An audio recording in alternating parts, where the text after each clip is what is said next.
What's up, Internet? This is Rambling Josh, and today we're going to be kind of commentating over a playthrough I did of the Strangers of Paradise of Final Fantasy Origins demo. I don't want to talk about it for a few reasons.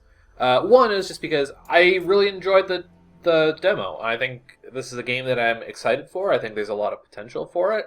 And I know that the game is like very heavily memed on at this point because the trailer was a little bit questionable.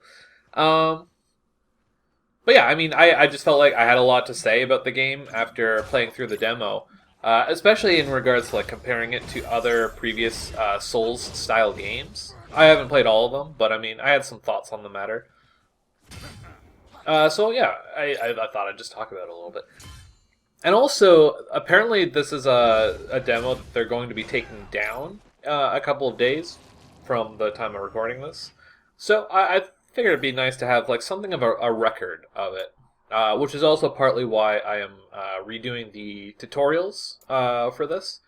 Because JRPGs are really bad at like explaining their abilities and having like weird names for all their mechanics and stuff like this. So having something to refer back to, I thought, would be potentially kind of interesting. So I think one of the main ways that this game seems to differentiate itself from other Souls-style games is through the break meter, which is a pretty standard Final Fantasy mechanic at this point. Well, did they have stagger in FF15? I don't remember. I don't remember like anything about that game. But yeah, so we see that enemies have this yellow meter underneath their health bar. The health bar is gray. I'm not really sure why it's gray. But depleting the yellow bar allows you to break them and do this thing, this soul shatter, or whatever it's called. I guess it's not too dissimilar to Sekiro in that matter. Because obviously Sekiro had like the stance meter and you could break your enemy's stance.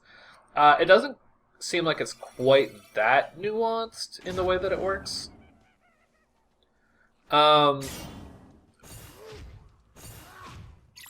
Yeah, like there are times when it's like there's some abilities that do more break damage than others, and there's some like it seems like there can be things that happen which cause the meter to go down like faster or slower than in other scenarios. I don't know. It's a little bit like I mean, it's a little hard to tell from this narrow demo, but yeah. And it seems like there's kind of like this theme, because like when you break someone, you do like the little like red crystal thing, and there's a couple other effects like that that you can do as well.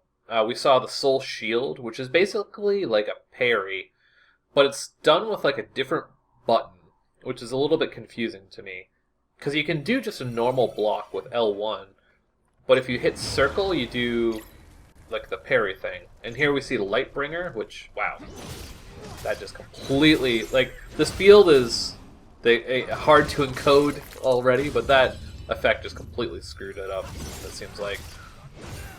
So, Lightbringer seems like it's a little bit more of an, I don't know if I would call it an advanced technique. It's something that's a little bit more situational.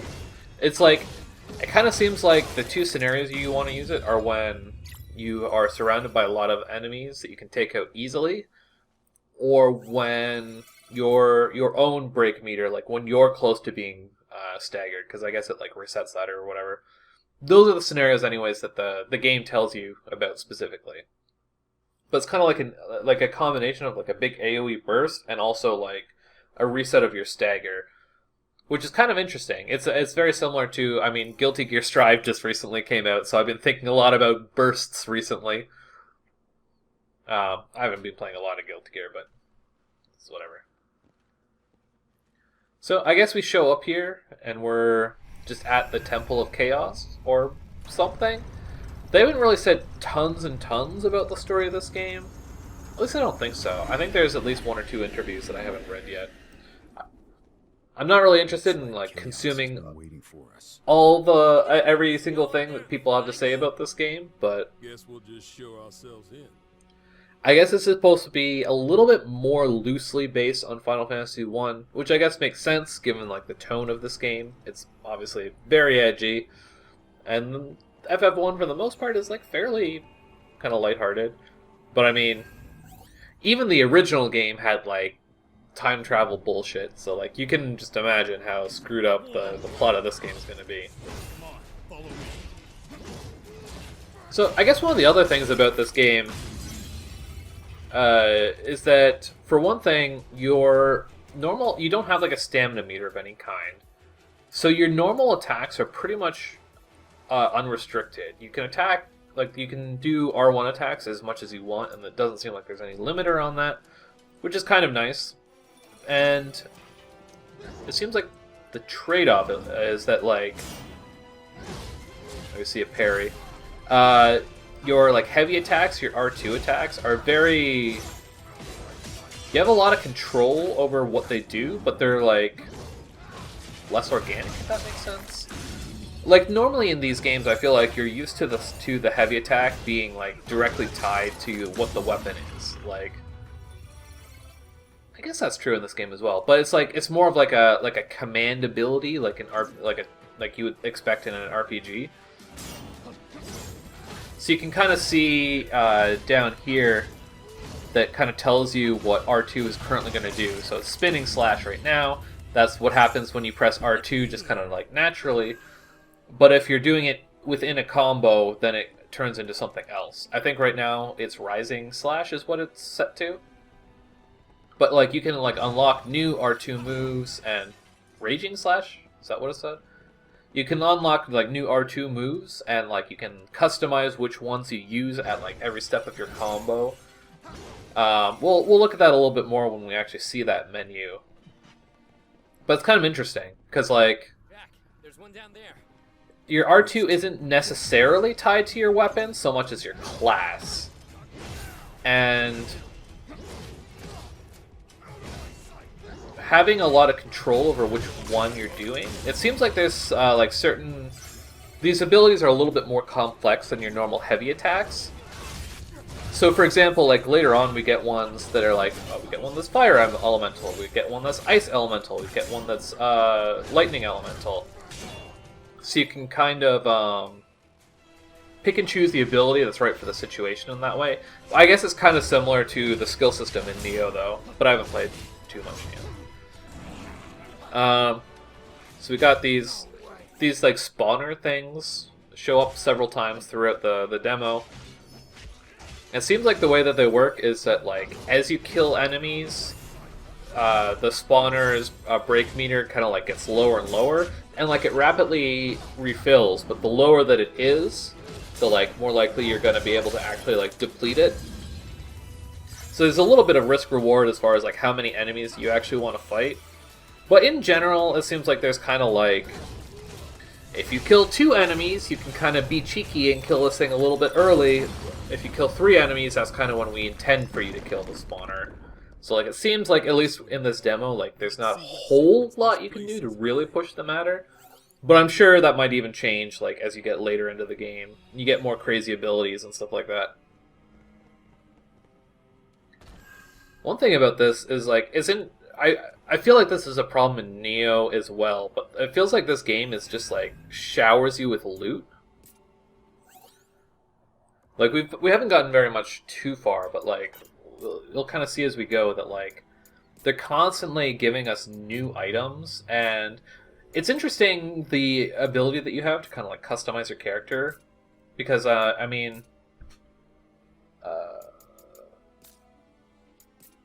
let's just go back real quick. If we just look at kind of like this screen, like we can kind of see, you know, there's a bunch of, you know, you've got the differences to all your stats for each item. Each item also has certain effects on it, which at this level are not super impactful, but I mean, we can imagine that these will scale up to pretty impactful differences. There's also this job affinity system, where if your item has affinity with like a certain class, then it'll give you like an extra boost, and that'll also like influence your other stats as well as like what's on here. So I'll point that out when it becomes more relevant, but it's like another thing to consider about your gear. And I guess what I'm trying to get at with all of this is that there's just so much like micromanagement of your gear. And I don't imagine they're going to throw as much gear at us in the main game as they do in this demo. At least I hope. I'm sure that they're kind of like fast tracking you through your progression for the demo, just so you can kind of like see things.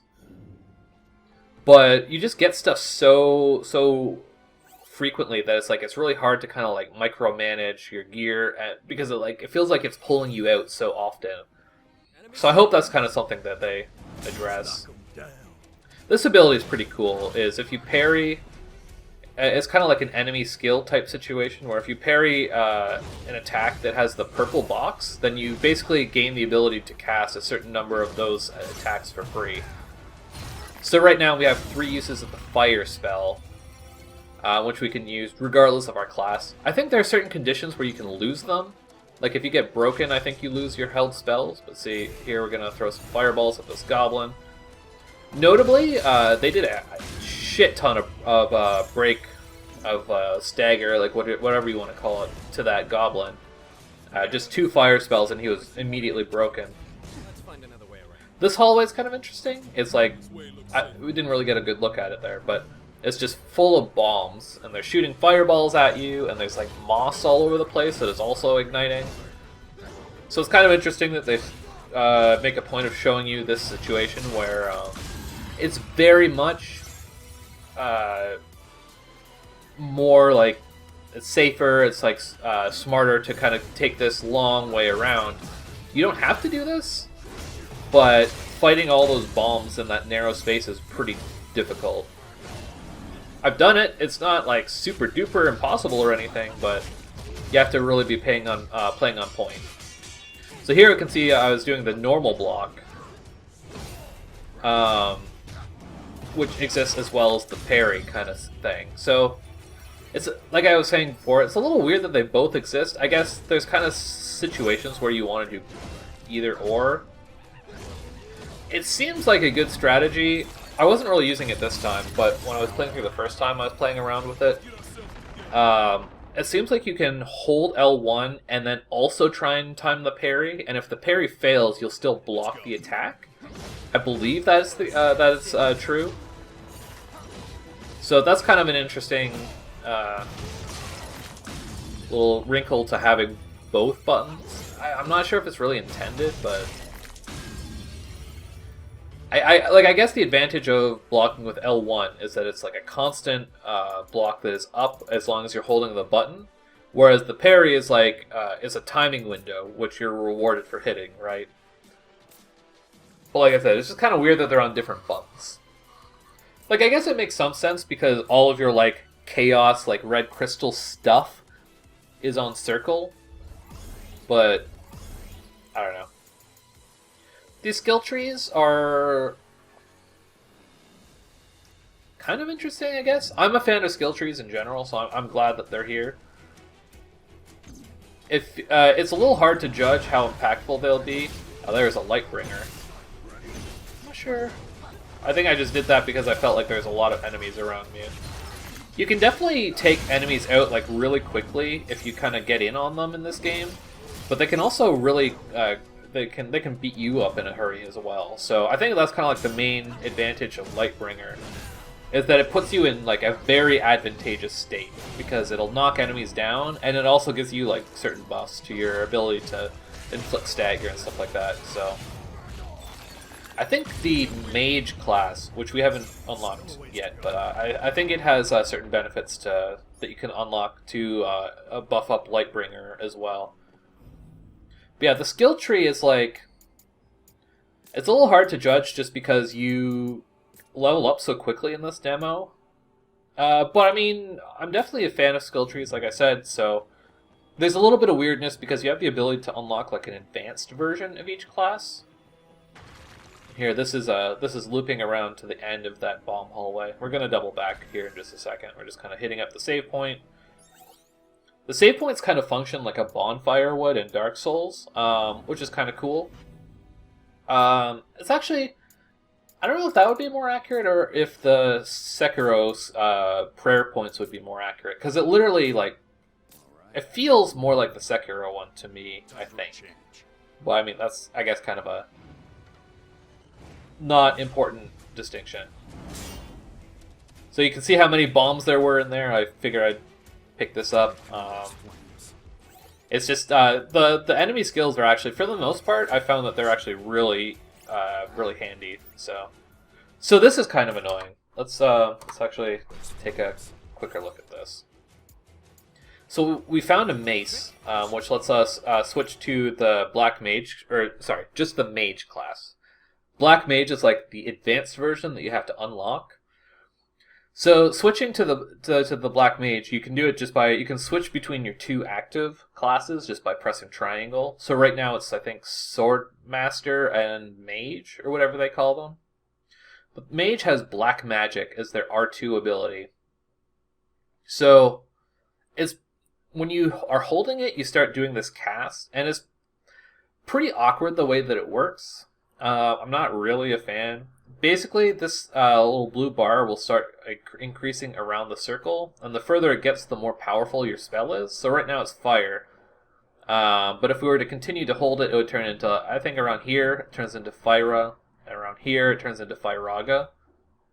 And then at the same time, you use, I think it's the left stick, to point towards what element you want your black magic to be, which is pretty awkward, especially in a game like this that's like so very like action oriented.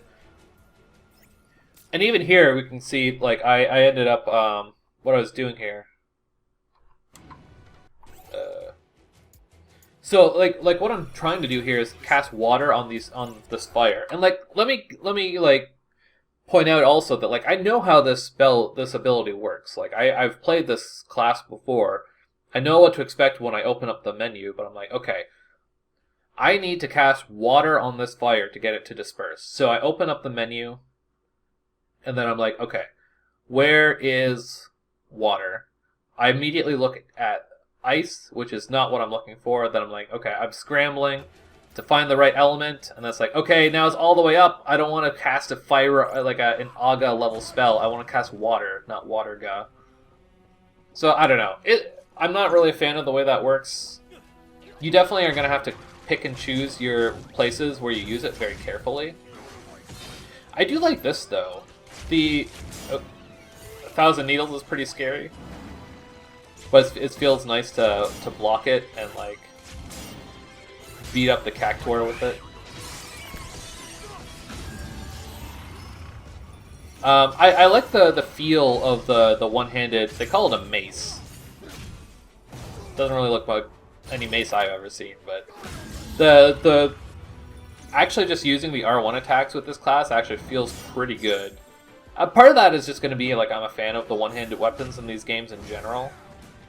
Although even the Greatsword feels pretty decent in this game. The action is pretty fast-paced, so it never really feels like you're too like kind of slow and encumbered by the size of your weapon.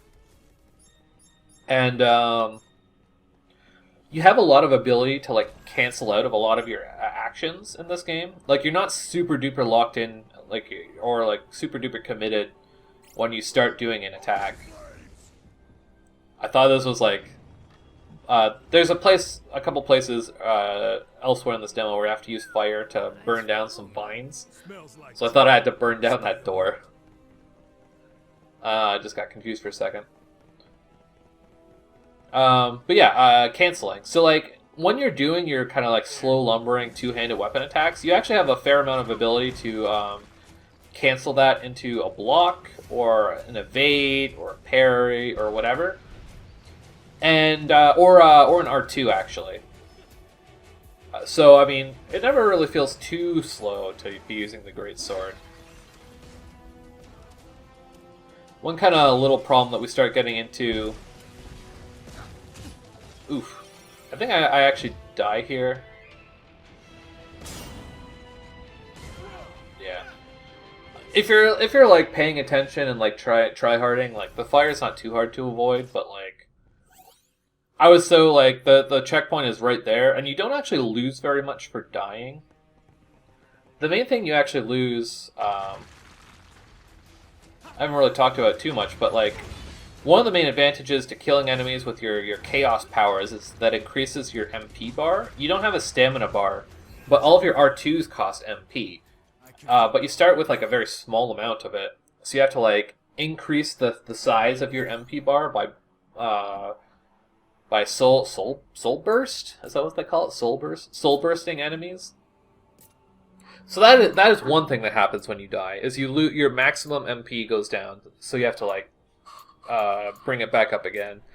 So I feel like that could potentially be quite annoying, especially against like boss fights and stuff like that, because it means that like the first time you go into a boss fight, you're gonna have so much more access to MP than like the 10th time you try a boss fight, because like at some point you're like it only takes a few deaths to have like just 2 bars, which I think is like, I guess 200 MP, when you can go up to as much as 600 with soul bursts. So like, I feel like that's going to be kind of weird. I hope that you don't end up getting this feeling of like, okay, well, I died a bunch of times, so now I gotta go farm some enemies to get my MP up so that I can have like a real shot against this boss.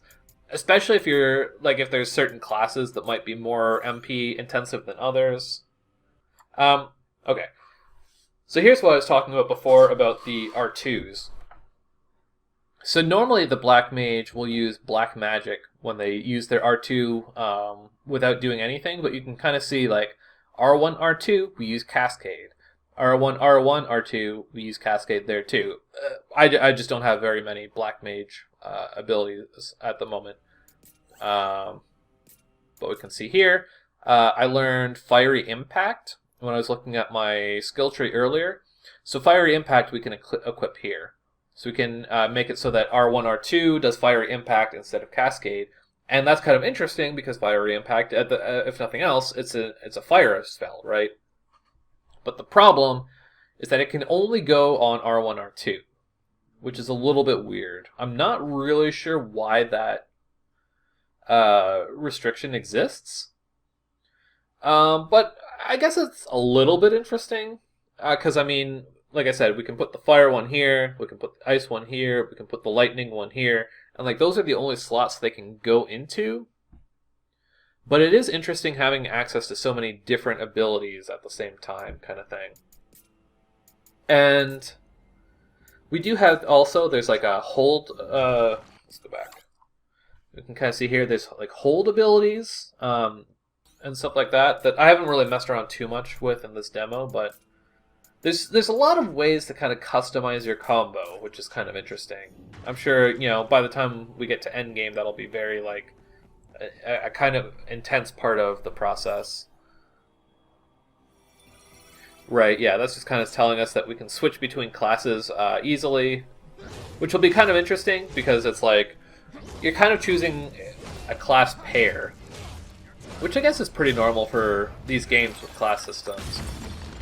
And like some things carry over between your classes and some things don't.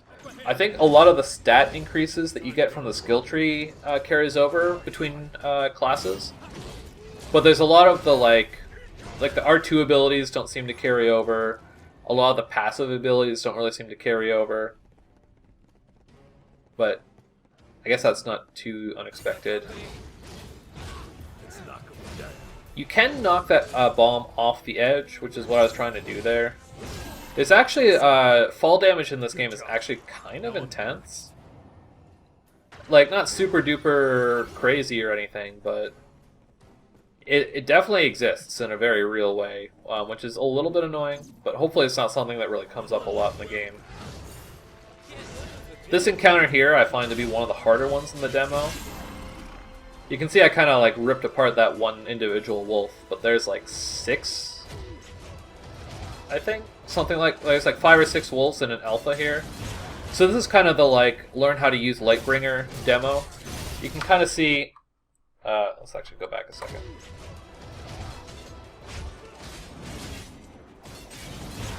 I kind of mess up the way I deal with it, but like we can see that this wolf is like almost immediately broken all the way, which is really handy. And while this like little red meter is here, I can't get broken, and I think I deal extra break damage as well when I hit things. So it kind of puts you in this weird spot because you're buffed, you're more powerful, you have more ability to like output damage. So a part of my brain is like, okay, I have to go after the Alpha Wolf because he's the hard one. So while I'm in this empowered state, I need to take out the big threat, right? But at the same time, I kind of mess up, and because like it's also like these wolves are so easy to take out real quick. So I mean, it kind of puts you in this weird situation where like you have to choose between reducing the enemy's numbers and also, which like you're not really benefiting from your extra like power during that stage. You're just kind of benefiting from the fact that Lightbringer has a lot of knockdown. So it's kind of interesting that it does both. At least it makes it so that it's like useful in a variety of situations rather than just being like a one trick kind of ability that only exists for one reason. But yeah, I think there's probably going to be a fair amount of finesse in like choosing when to Lightbringer. Although it's not like it's like a super expensive ability to use. I think it only costs 100 MP, which is the same as like a normal R2.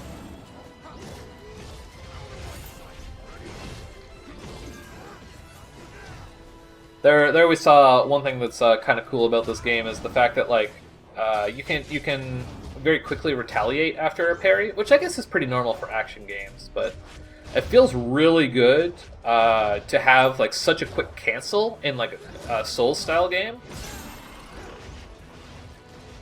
And also like especially with this slow two-hander, like you can basically like teleport to your enemy. That's a cool moment there. I used the R2 to accidentally jump over an incoming wolf attack. You can definitely do stuff like that, but it's a little tricky to kind of do it on purpose. One thing that's kind of interesting about these wolves is that,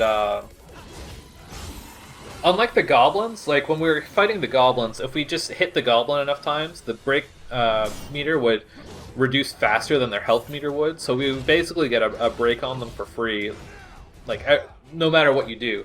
But these wolves have their health goes down a lot faster than their stagger does, depending on like what actions you're doing, of course.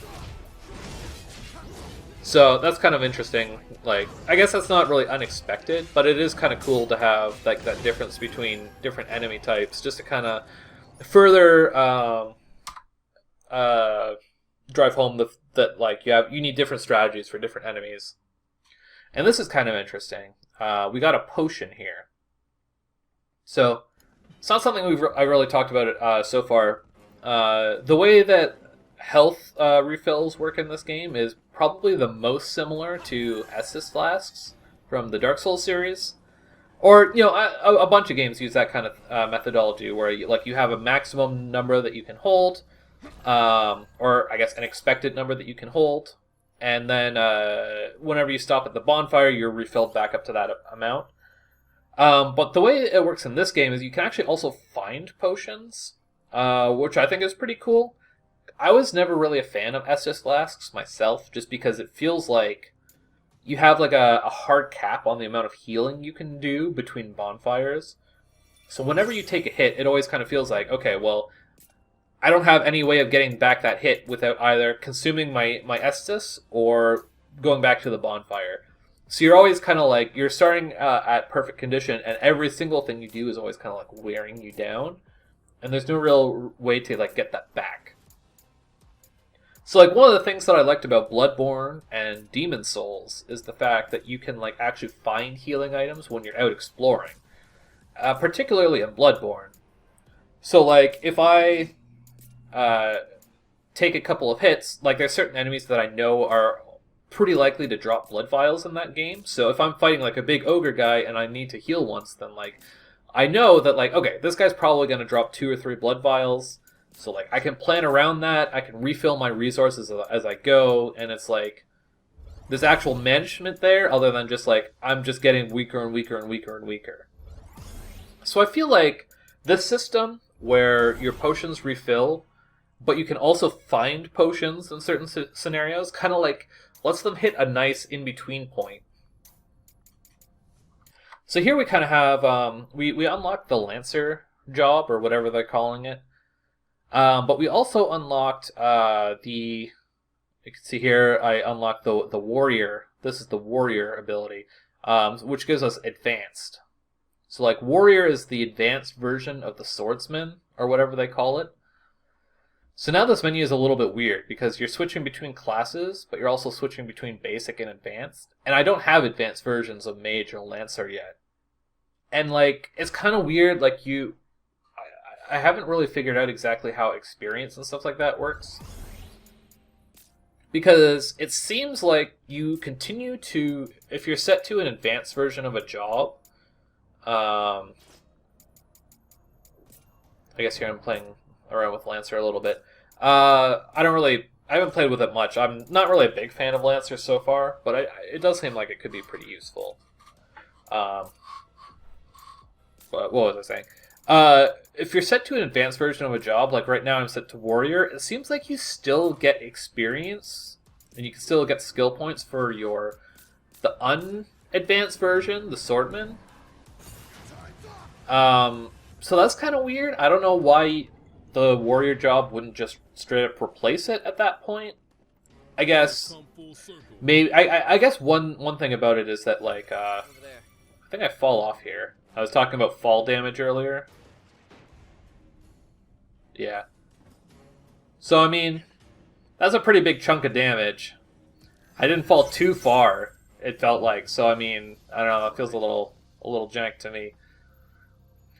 So the Warrior, sorry, I keep getting distracted. So the Warrior has a different R2 ability than the Swordsman. So I mean, maybe if you want to continue using Spinning Slash, then like maybe that's a reason to use it over Warrior. I actually kind of like the Warrior's ability. I think it's called Rallying Cry or something. But it basically gives you a ticking heal over time. And they have an ability in their skill tree that lets you extend the duration of the heal whenever you get Soul Burst. So that's pretty cool. It lets you can get a lot of like healing value out of that if you play really well.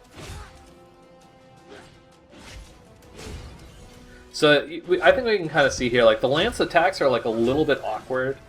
I guess they're really good for poking, which is is to be expected. But I think if we want to use the lance for like a more like broader applications, it feels like we're going to need to take more advantage of the like modified attacks.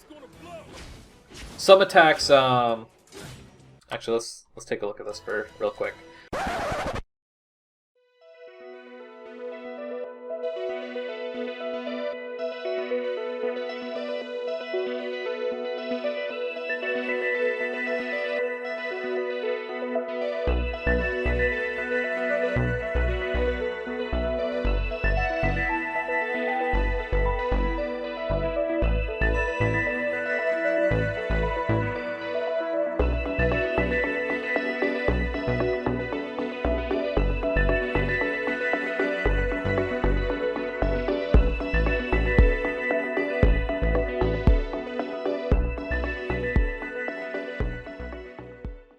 One of the interesting things about these bombs, obviously, we think of bombs, we usually think of them self-destructing, right?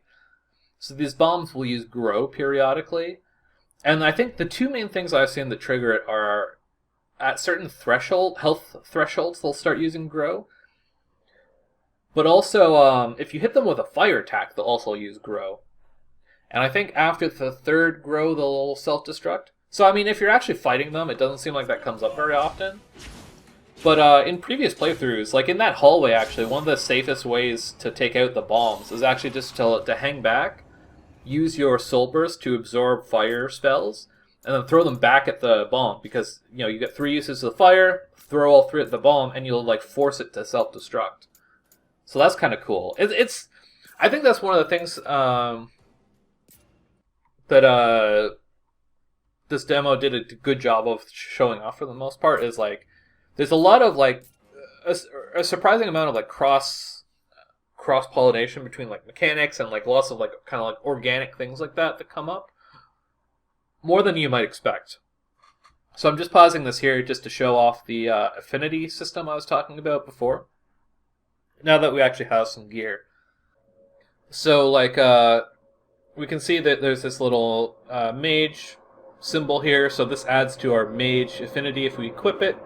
And we can see here the effects, it gives us a little bit of a boost to all of our stats. So that's kind of interesting that's, something that you're going to have to consider. I'm not really sure completely what the implications of that are going to be. But I think just in general, we can kind of see that, like, I just can't get away from the feeling that this, like, constant micromanaging of our character is going to be annoying at some point. Like, I think the way to do it is probably going to be to, like, more or less ignore this stuff until you get to a bonfire. Just so you're not, like, constantly fatiguing yourself by looking at your menu constantly. Also, like, the game is still running in the background while this is happening. Like, if an enemy waltzes up on you, like, they're going to just start beating you up. And, like, that's maybe expected by fans of the Souls series. But, like, the way that the menu in this game works is, like... I feel like it doesn't really work quite as well. It doesn't lend itself to the game running in the background quite the same way as some other similar titles. See, we got a potion there. These bats are actually surprisingly annoying. Supersonic Wave is a really good enemy ability, though. I kind of wasted a little bit here, but like, it completely demolishes enemies' break gauges. But the bats themselves, they like dive all over the place, and it's like really hard to react to. I actually find that that's kind of a problem with the game in general so far. It's one of the main things I hope that they're able to kind of like polish out. Is that I feel like a lot of the enemies are a little bit hard to react to. They don't have quite as much stagger as some of the as you might expect if you're coming at this like from like a soulsborne kind of perspective. So it's a little bit hard to tell sometimes when it's actually safe to attack and when it's not. I feel like it makes parries and counterattacks like really, really, really prevalent. Like it feels like that's kind of just the way to play this game in some such situations. Obviously, you can be like aggressive if you know what you're doing. That was a bad Lightbringer. Was that even a Lightbringer? I don't know. I missed it and I don't care. But like, yeah, like you kind of have to. A lot of these attacks feel like they're hard to actually react to, unless it's one of the ones with like the listed name. So unfortunately, I don't have the ability to extend my War Cry. That's what it's called. My healing over time ability. It'd be really useful in this fight because it's such a long encounter and there's lots of weak enemies that you can break. But unfortunately, I don't have it quite yet. So this encounter is a little bit tense just because there's so many spawners here. But yeah, using the like targeting down an enemy and like taking them out quickly using kind of like knowledge of what they do is actually like really important here, and it can really make things go so much smoother. This would be a great time to use that supersonic I got built up or stored. Does that affect the pillar? The supersonic affects the pillars. That would actually be kind of crazy. I bet you could burst these down really quick with that.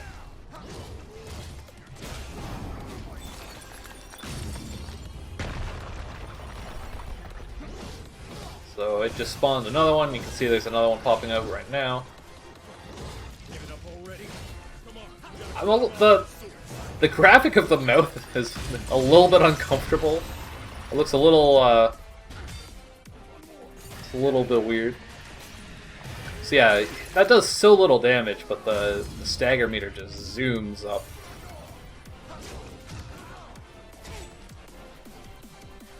Interesting. It seems like that pillar might not have even started spawning until you finish the other ones. Maybe that's how that works. The way your allies kind of work in this game is a little bit interesting. I guess this is not the only part. Like these aren't the only party members that we're going to have access to. I don't know if we're ever going to have more than 2 allies at once, but it's definitely kind of interesting having them sometimes take the focus from you. And also, like, your allies can die. And, like, here we can see, I don't know what his name is, but, like, the one guy is on the ground over here. And if you run up to them, you can use your potions to revive them. Which is kind of interesting, because it makes it a bit of a trade-off, right? Because normally you don't really care about your AI allies, but at the same time, like, it's definitely useful having them up. If they have aggro on the enemies, then, like, obviously it gives you an opening to attack the enemies. But also, in some scenarios, if an enemy has aggro on you, if both of your allies are beating on the enemy, they can actually, particularly the break gauge, they can actually wear it down pretty quickly. So, while a lot of times it feels like the way games do it these days is like you're not supposed to care about your AI allies, they're just there to help. It definitely feels like there's more of a trade-off in this game. There's Warcry Master, that's the one that extends the duration of Warcry. And so, like, stuff like this. So, break gauge recovery speed plus 10%. Required job points 2. Ability type passive. Increases break gauge recovery. So, like, it doesn't really say here whether this applies to all classes, no matter what, or if you need to be a warrior to use it, if it applies if you're a warrior or a sword master, if it applies if one of your 2 currently equipped classes is a warrior or a sword master. Like, so, I mean, I guess it wouldn't be too hard to figure out. I just haven't done the science. There is this display list here. No, that's actually something separate. I think you have to do it from the equip screen. It'll actually show you all of your currently active passive effects.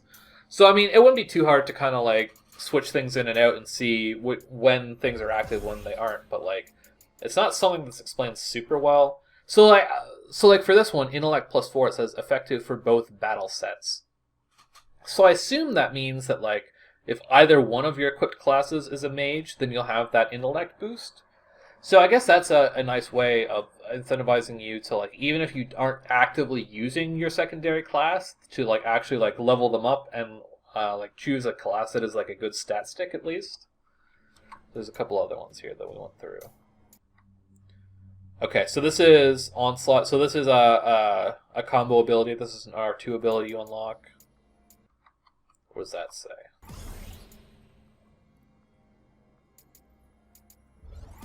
Where'd it go? No. Is it this one? New job warrior. Swordsman. Yeah, it doesn't really say anything about that. So yeah, I mean, yeah, I think the class system is definitely going to be interesting. I don't know if they've confirmed what other classes are going to be coming out, but I know that they said there's going to be a one-handed sword. There's going to be katana. I could probably just look this up, honestly. No, not Origins. Wait, is it Origins?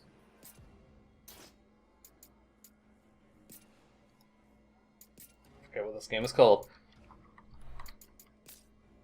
Oh, it's just Final Fantasy Origin, not Origins. Origins is the remake of 1 and 2.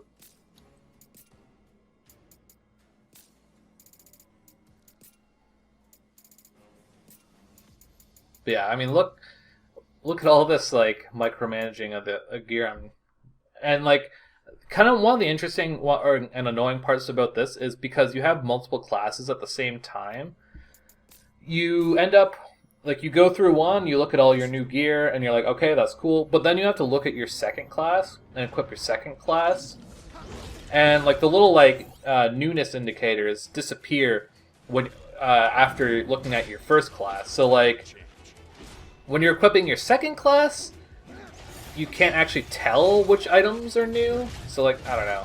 It's kind of annoying. These skeletons are kind of annoying in that like it seems like they get just destroyed by specifically the physical attacks of the mage. Like here we did a couple of those fiery impact R2s, and like they were effective, but they didn't really do all that much overall. I think I'm gonna go for a cascade at some point.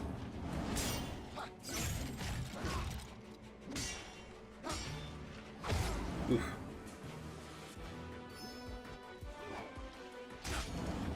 These guys are a little tricky just because like their animations are a little bit weird.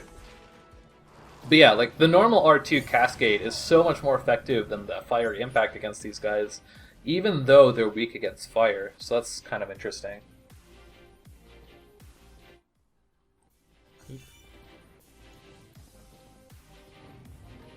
Still trying to figure out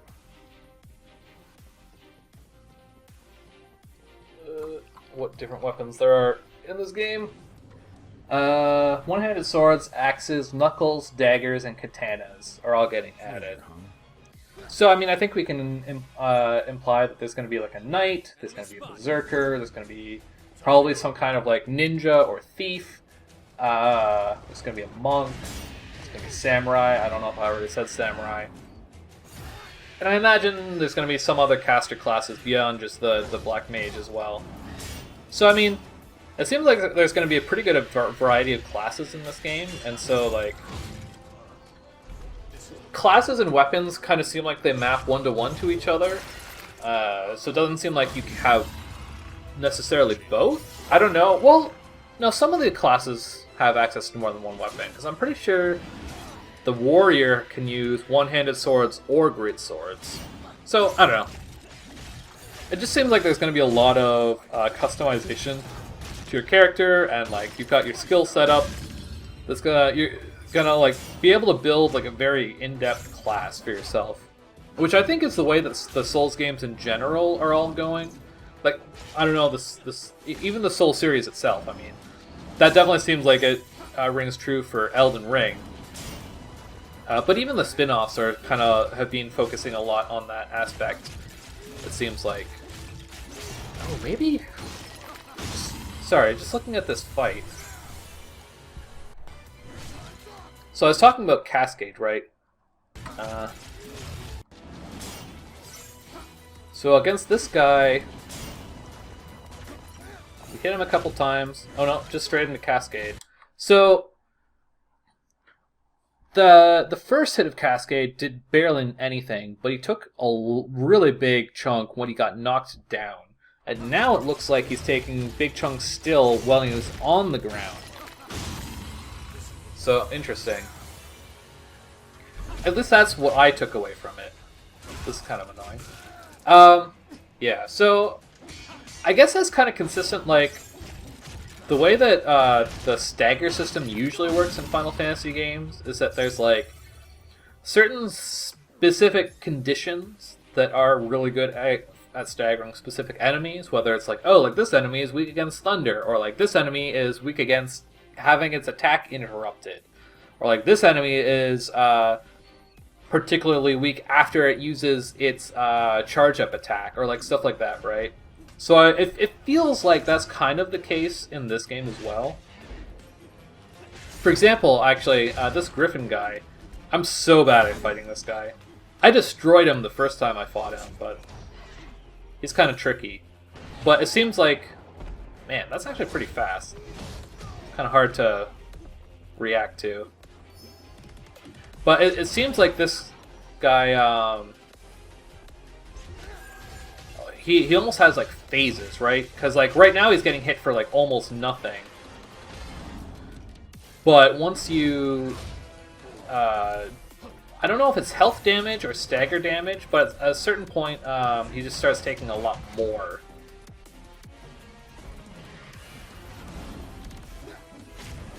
I kind of want to use Earthquake against this guy, but like the range on that attack is so small, it's actually a pretty hard spell to use.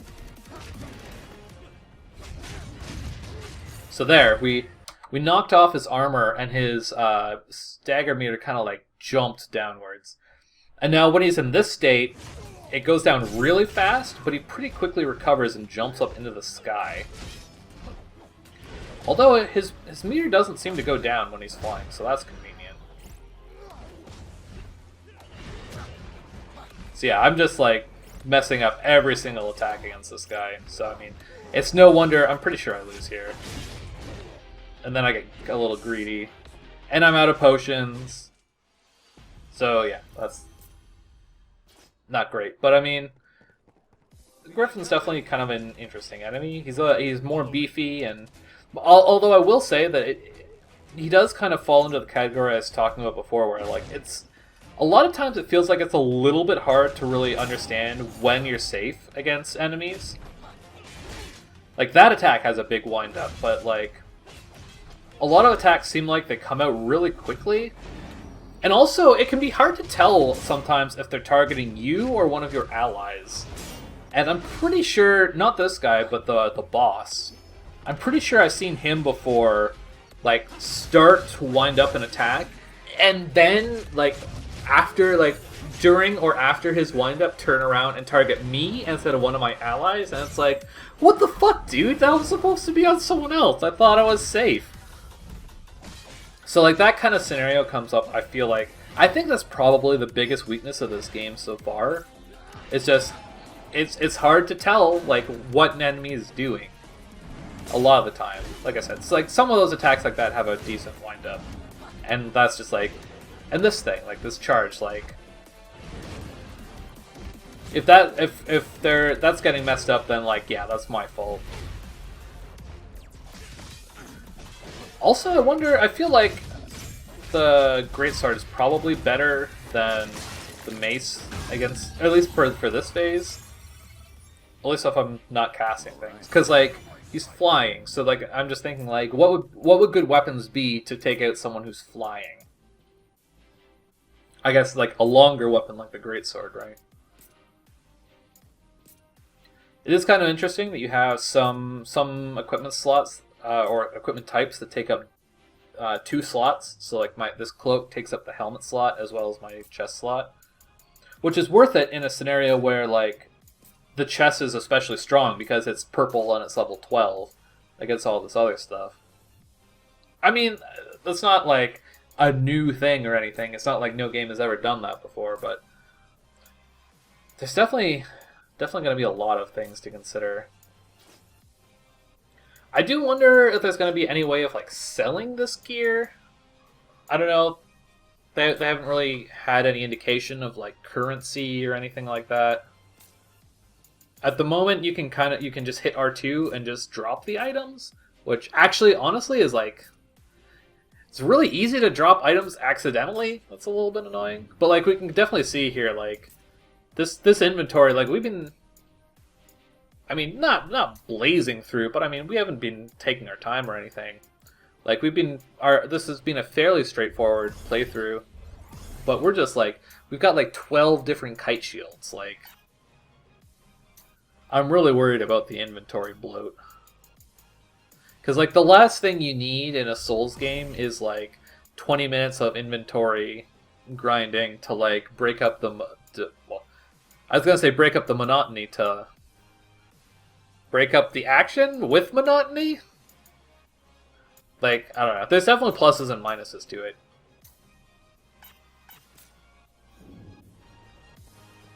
I'm just gonna give you a heads up. I do not kill the boss here. I wanted to do one attempt and just call it that. I have killed this boss before. There's another channel, or another video on my channel of me killing the boss before. For the purposes of this video, I just wanted to do, a one and done, just one shot, particularly because I think I got pretty close to killing him. I guess story-wise, the scene is, like, maybe not a bit of a mystery, but, like, I think the implication that people were saying is that this Garland character is supposed to be like might potentially be the main character Jack from like an alternate timeline or something. I don't know. We're here to kill chaos. The prophecy's very own warriors of light.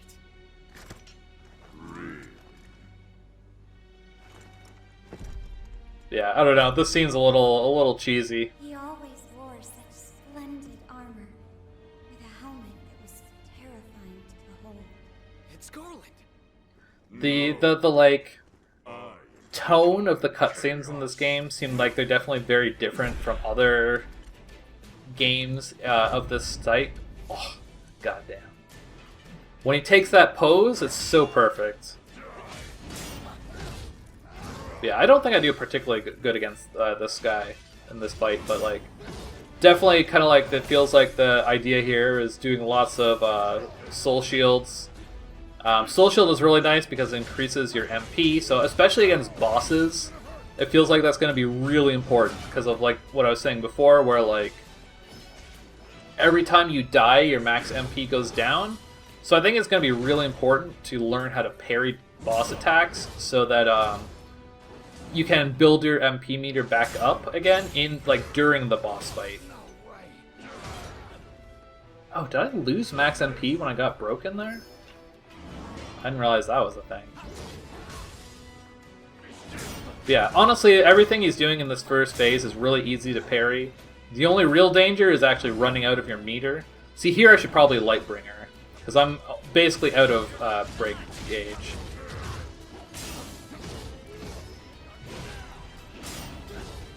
I just love that reprisal attack. When you just like teleport forward, and with that greatsword, it feels so good.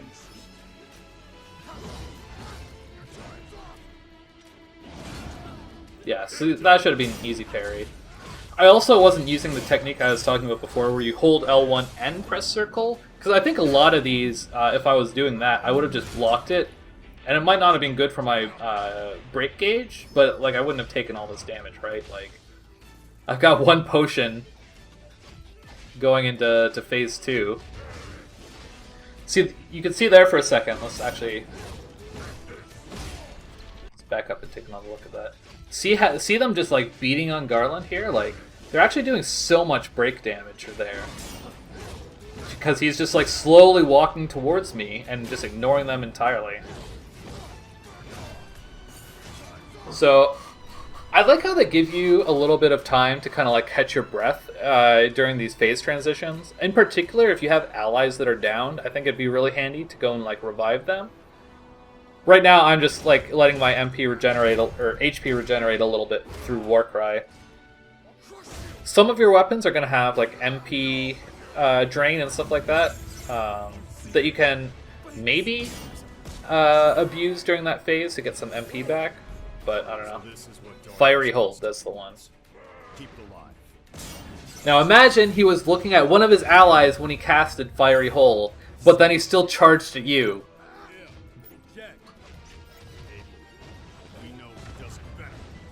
So here I'm trying, I've never actually tried the strategy against this guy before, but in Phase 2 he's really dangerous and a lot of his attacks are pretty hard to deal with, so it definitely feels like the strategy here is to kind of like fight him from a distance like this.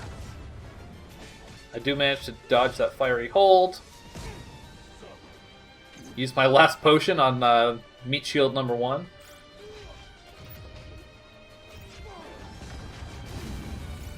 So yeah, I mean that does a decent amount of damage. Some of my gear has plus to fire damage.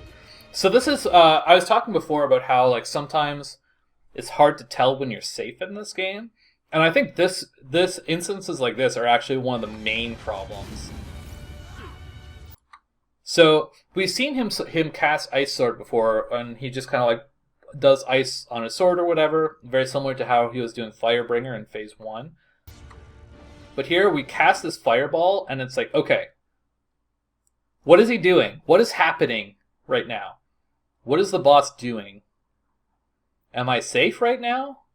I'm not like locked into my animations. Like I casted the spell. I could do anything right now. I could be blocking. I could be sidestepping. Like I'm done with this cast. He's charging at me behind the fireball, and I have no ability. Like theoretically I could have reacted to that if I was like prepared for that to be something that could happen. But like, you know, I already cast 4 fireballs at him, and the 5th one, you know, happened to be the one that was, I couldn't see him behind it, and yeah. But yeah, that's Strangers of Paradise Final Fantasy Origin. Like I said, I have killed Garland before. I swear, even if that fight was awful. As you can imagine, if I had more than more than 1 potion going into phase 2, it might be fine. But, anyways, yeah, I'm pretty excited about this game. Final Fantasy Souls feels like they've found like a pretty good middle ground to kind of really bring out the strengths of both the Final Fantasy genre series, as well as kind of like the Souls style gameplay. So, I mean, I hope this was interesting for you to listen to. I've really enjoyed kind of like analyzing and kind of picking apart the little parts of this game. Yeah, I'm hyped for this game to come out, to hear more about it, and hopefully it lives up to the demo, because I think they could really have something special here. So I guess I'll leave it at that, and I'll catch you next time.